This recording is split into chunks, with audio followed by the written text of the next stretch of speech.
programs we hear are going to focus on that period between June of 1944 and VE Day in May of 1945.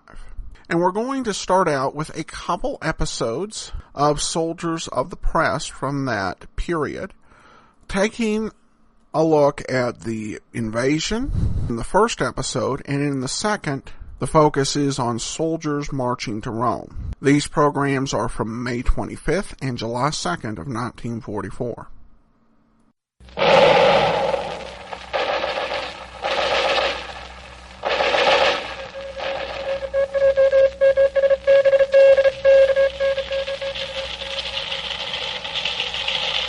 Soldiers of the Press. This week,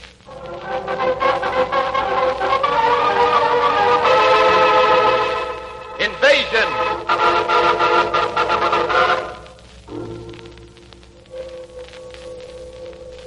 In 10 seconds, we will bring you an important announcement from London.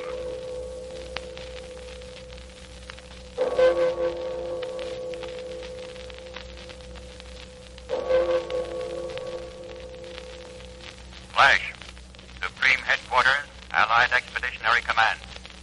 Under the command of General Eisenhower, Allied naval forces, supported by strong air forces, began landing operations this morning on the northern coast of France.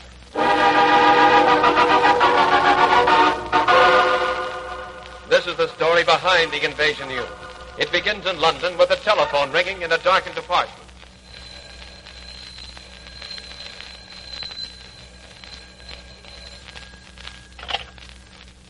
Hello?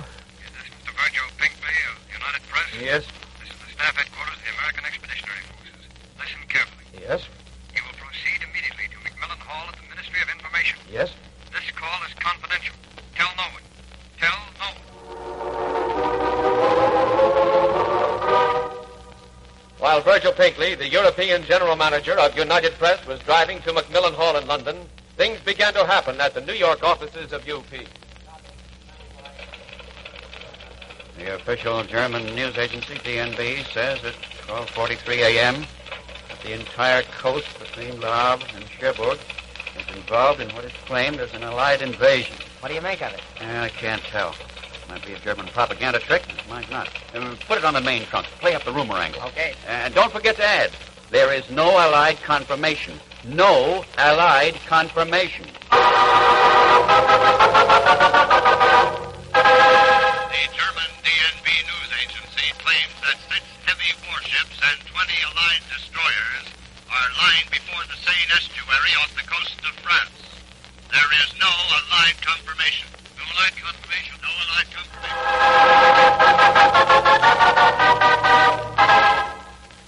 During that flurry of German rumors, Virgil Pickney and his assistant, Edward Beatty, hurried to staff headquarters in London. Bombers were throbbing overhead like the rumble of distant elevated trains. American military police, wearing white helmets, gloves, and leggings, escorted the 2 UP men to a large room where fellow correspondents were seated. Oh, that really is a story. Something I've been waiting for. All right, gentlemen, your attention, please. You all have observed and no doubt read the piece of paper placed at the table before you. That is invasion communique number 1. You may release it to the entire world in exactly 5 seconds. 5, 4, 3, 2, 1, go!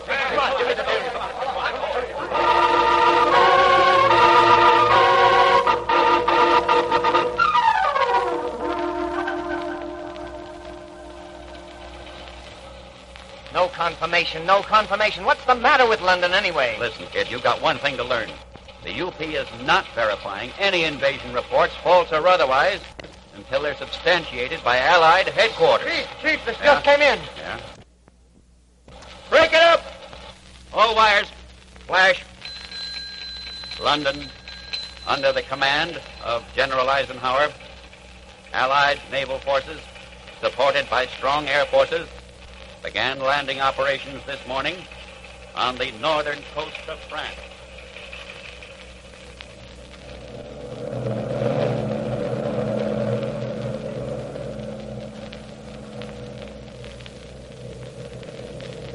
right, you guys.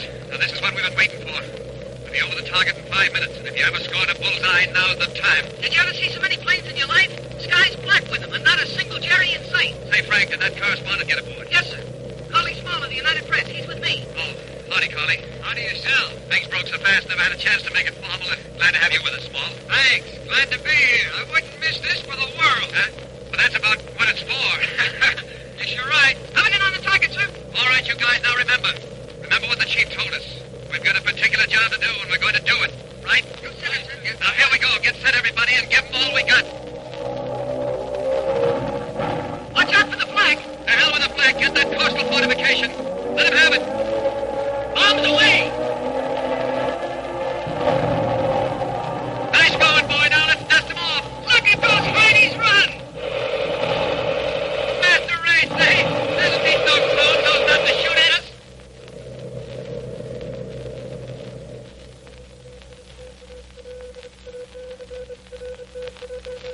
Urgent to United Press, New York, by Collie Small.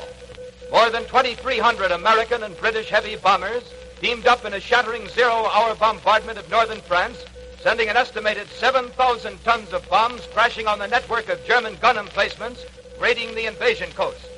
It was the greatest single attack launched against a single objective in the history of aerial warfare, and the battered Luftwaffe took the beating without putting a plane into the skies. The powerful Allied fleet moving ahead of the invasion armada. Of course I remember you. You're the Odisha of the United Press. That's right, Admiral. You came along in the bombing of the Tirpitz, didn't you? Yes, sir. But this is the biggest show I ever expect to cover. Nothing but ships as far as the eye can see. Battle wagons, cruisers, destroyers, corvettes, LCT. The mightiest fleet ever assembled anywhere at any time in the world, Mr. Disher. We have upwards of 4,000 ships, together with several thousand smaller craft. Torpedoes! All right, rudder! Train those machine guns to starboard. Stand by with depth charges. Why the machine guns, Admiral? So the torpedoes. It's our only chance. Depth charges will do the rest. Gun position, 3 to bridge. Torpedo weight to starboard. Correct. There they are. 2 of them. Torpedo track. Follow 'em. Starboard bow. Fire!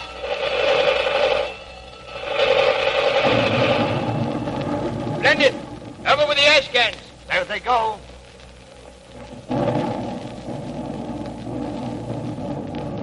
Coming in on range, sir. Listen, the German coastal batteries are opening up.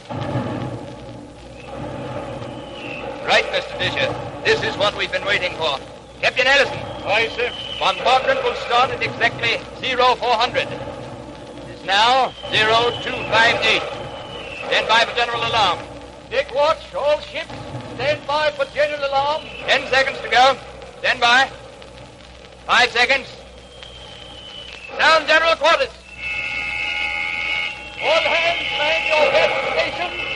Man your battle station. Notify the fleet to fire when ready, Captain. Aye, sir. I believe they are ready, sir. And the order is fire.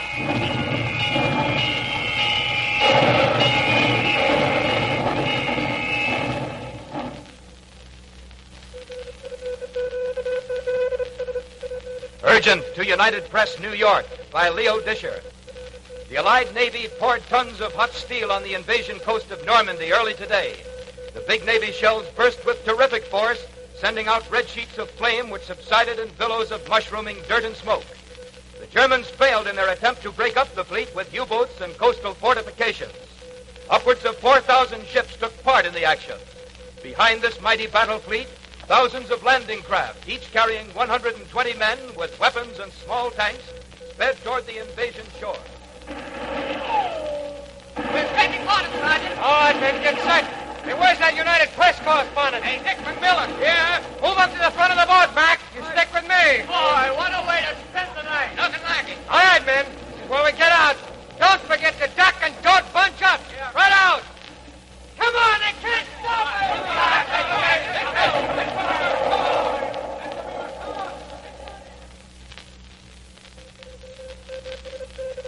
Urgent to United Press, New York, by Richard C. McMillan. Allied troops have breached the invasion coast of Europe and are storming ashore on the beaches. Each man was a walking arsenal. Some carried their Garand rifles, 80 rounds of ammunition, and 3 grenades. Others bore grenade-launching Springfields. Others had Browning automatics. There were bazookas, flamethrowers, TNT pole charges, and all the other equipment necessary to reduce the enemy's fortified position. The Germans opened a heavy fire when our men were about 50 yards offshore, but most of the spearhead reached the beaches, shouting the battle cry. Come on, they can't stop us! Come on, Sarge, let's close in on them. Come on, fellas, they can't stop us! They can't stop us! Come on!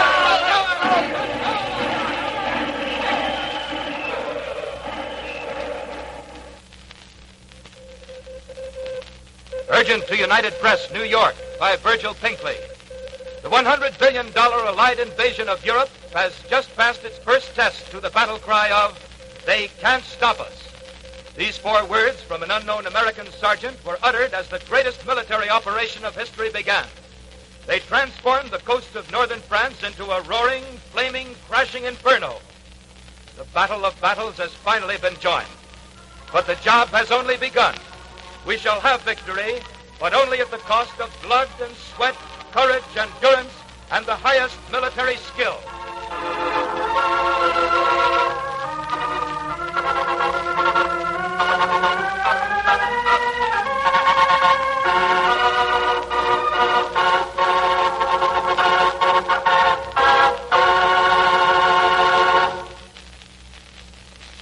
You have just heard the United Press Invasion Staff's dramatic eyewitness story of the Allied invasion of northern France. Other correspondents the world over are prepared to bring you other first-hand accounts. We will present another in this series soon. Be sure to listen. Meanwhile, remember to look for United Press dispatches in your favorite newspaper. Listen for United Press news on the air. It is your guarantee of the world's best coverage of the world's biggest news.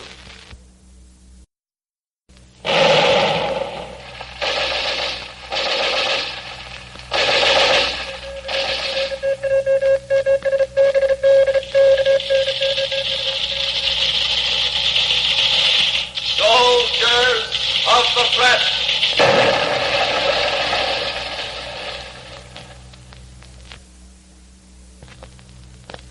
This week, the road to Rome.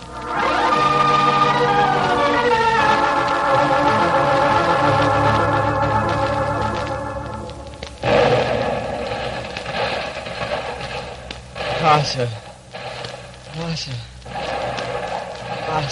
Stop it, will you? Stop it! Oh, why don't you die? Oh, give me water, please. I've given you all my water, I tell you. You think I'd like to listen to you dying? Do you? Warum habe ich nicht mehr? Why should I feel sorry for you? You've killed my best friend. Shot him down like a dog, out there in the field. Like a dog. You never gave him a chance. My best friend, do you hear? My best friend! Wasser.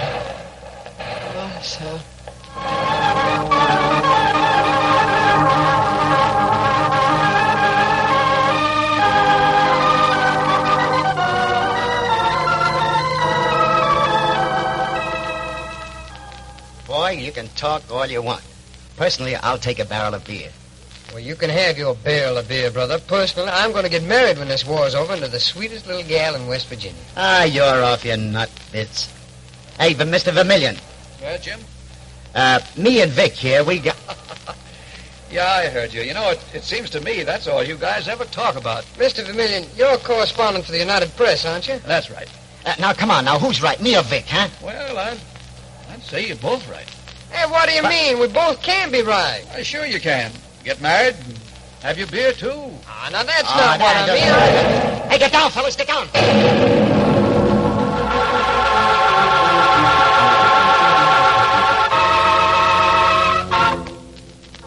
German mortars put a temporary end to that argument.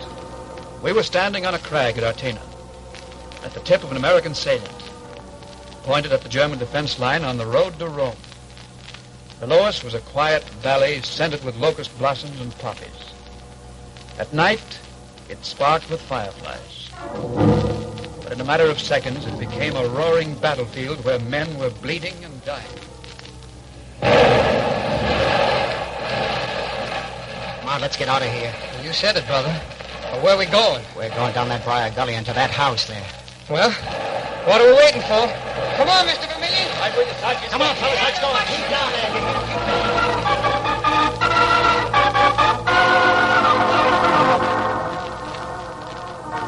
dashed down the gully across 100 yards of open road into the house while shells burst on buildings to our right.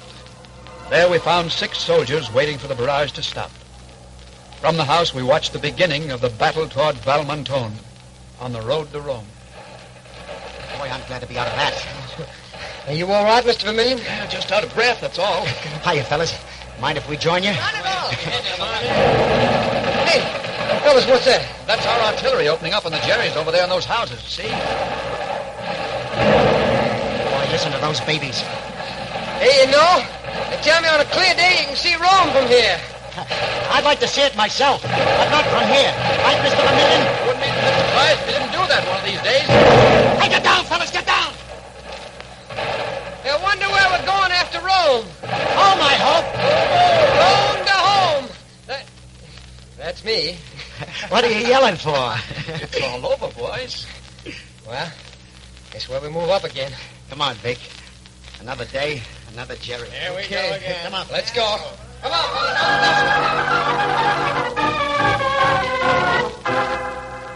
Jim and Vic were the first out, with the 6 Yanks in the house veering off to the right. From all indications, it appeared that the Germans in the houses across the field had been knocked out. As my 2 friends advanced, I saw other troops getting ready to crawl out of the ditches to follow them. Suddenly, from one of the houses ahead, a German machine gun cut loose on the 6 Yanks to the right of Vic and Jim. As they fell, 2 threw up their hands. The other 4 just crumpled and lay still. Get down, Vic, get down! Jim, we've got to do something about that typewriter. How many grenades you carrying? 2. How many you got? 1. I used up the rest, doggone it. Well, 3's enough to take care of that baby. Here, let me have 'em. What do you mean, let Now, you have 'em? listen, Dope, somebody's got to cover. Now, come on, give 'em to me. Yeah, that's right. Here. There. Okay. Now, look. Yeah. I'm going around to the side, and you keep your eyes open. Down, Vic. All right. Keep down. Not dirty nuts. Look, now's your chance. Go ahead. I'll cover you, boy. Okay. So long, kid. So long, Vic. Easy, Vic. Easy. Oh, Lord, take care of Vic. Take care of him, won't you? Don't let him get killed. He's a good guy. Yeah, he's a good guy. Oh, God. No, they missed him. They missed him. Oh, thank you, Lord. Thank you. Keep going, boy. Keep going. He's going to run for it. Vic! Vic, run! Run, boy! Run! Run! Vic! Oh.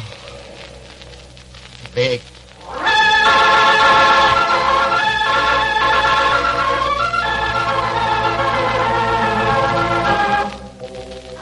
Vic fell. Fell just as he was within throwing distance of the enemy machine gun. When Jim saw his comrade fall, he sneaked his way inch by inch through the red poppies and locust blossoms to the body of his pal and removed the 3 grenades from his pockets. Then he turned his attention to the job at hand. Don't worry, Vic. I'll get him. I'll get him if it's the last thing I ever do. Huh? Missed again, huh? Now let's see how you like this. And this. And this.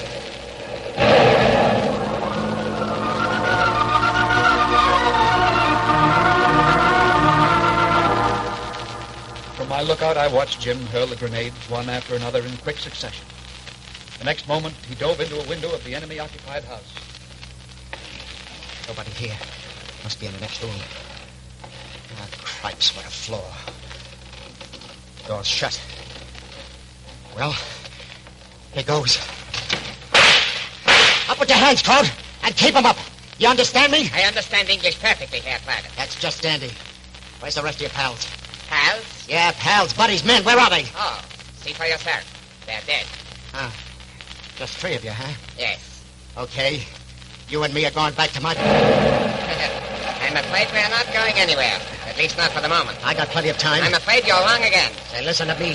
You see, what you heard is a German artillery barrage, and that means counterattack. Go on, what are you talking I'm about? simply telling you we are caught between 2 fires, my friend. Don't you friend me. You killed my buddy, you dirty Very swine. well, Herr Private. It was either kill or be killed. I had no choice. Shut him down like a dog. All right, you American swine. I should have searched the dirty crowd. Down there, got myself killed. That's your own fault, buddy. Where did I get you? Here, let's take a look. Stomach, huh? Got a first aid kit around here?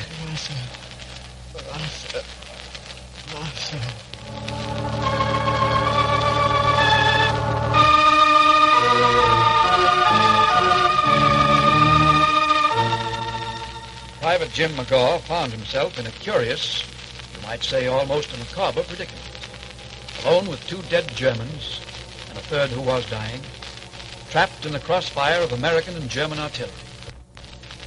The blast from a gun was followed a split second later by the whistle of the shell and the explosion.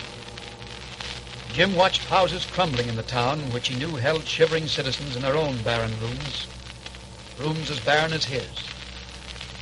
The only difference was that Jim had company. Dead company. What time is it? I don't know. Close to midnight, I guess. Here, Private Pease. Yeah, what do you want? What do you want? Arthur. Stop it, will you? Stop it! Why don't you die? Give me water, please. I've given you all my water, I tell you. You think I'd like to listen to you dying? Do you?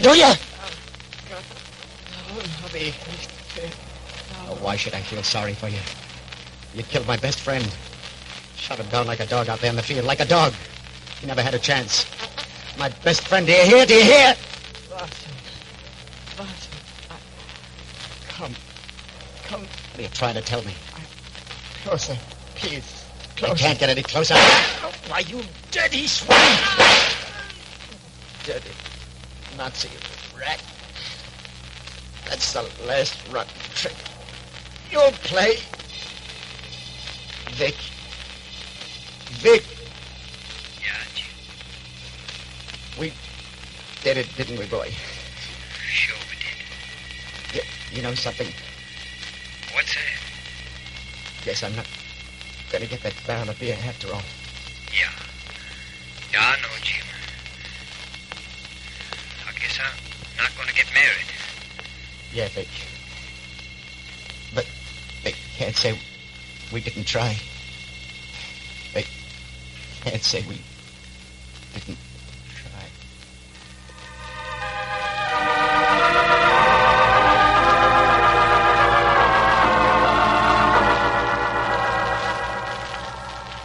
And so 2 pals who lived in peace and war on the road to Rome lived again in death. It would be unthinkable at this moment that men of all nations fighting and working together for freedom should ever allow themselves to forget men like Jim and Vic. Because they died trying, because they knew that it is only a victorious Allied army that will restore the world. A world where human beings can live in decency and peace and happiness with their fellow men.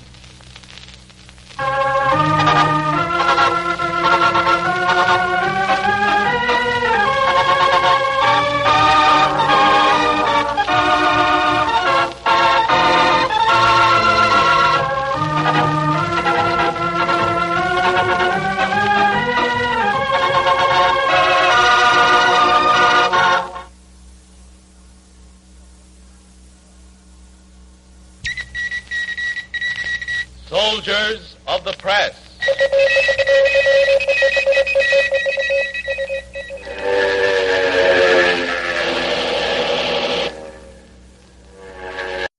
Welcome back. Well, we turn now to some listener comments and feedback, and we begin with an email from Alvin Spivak. And again, I hope I pronounced the name correctly. He writes, "Thank you for your The War podcast. I'm 86 years old and technically a veteran of World War II. I say technically because I didn't reach the draftable age of 18 until 6 months after the war was over. I joined the Army in February of 46 and never considered myself a World War II vet until several years ago when I learned that President Truman didn't declare the war officially over until December of 1946. I also discovered that I was awarded a Victory Medal, which clearly I didn't deserve, as well as an Occupation of Japan Medal, which I did, though I never collected either.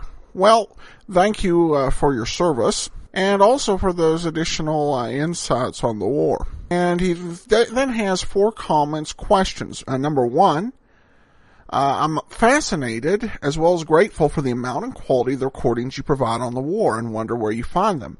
Not that I intend to search, being quite contented with what shows up on your podcast, the musical ones that is. I'm a detective story fan on TV and DVD, but no longer have the patience to sit through those wonderful tales via audio. Chalk it up to old age. To repeat though, where and how do you find all those terrific programs? Well, most of them come from archive.org or otrrlibrary.org. Those are the 2 places that I find probably 95% of the shows that we share on the program. Your Soldiers of the second one is your Soldiers of the Press offerings are of interest to me because they highlight stories from the United Press correspondents in World War II. I was a wire service reporter in Washington, D.C., where I covered the White House, Congress, and politics for almost 25 years for United Press International.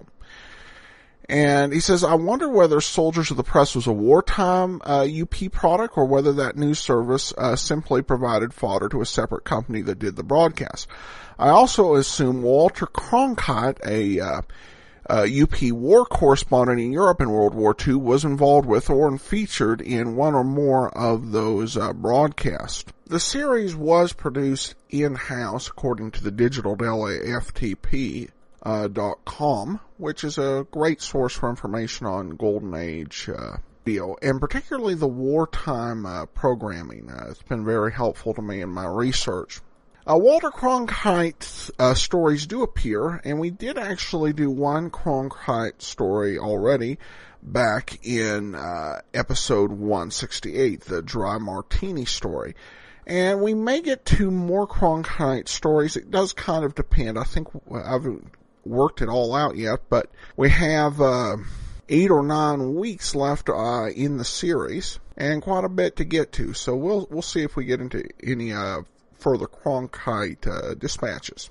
The third thing he asked is, please don't take offense, but I'm curious about your pronunciation of the I vowels. I doubt your vocal inflections are native to Boise, Idaho, but like Henry Higgins, I'm always interested in the origins of human speech that I hear. My own nasal inflections used to be native Philadelphia, where I grew up, but I mostly lost those when I left the city for Army life in 1946 and then for professional life in 1949.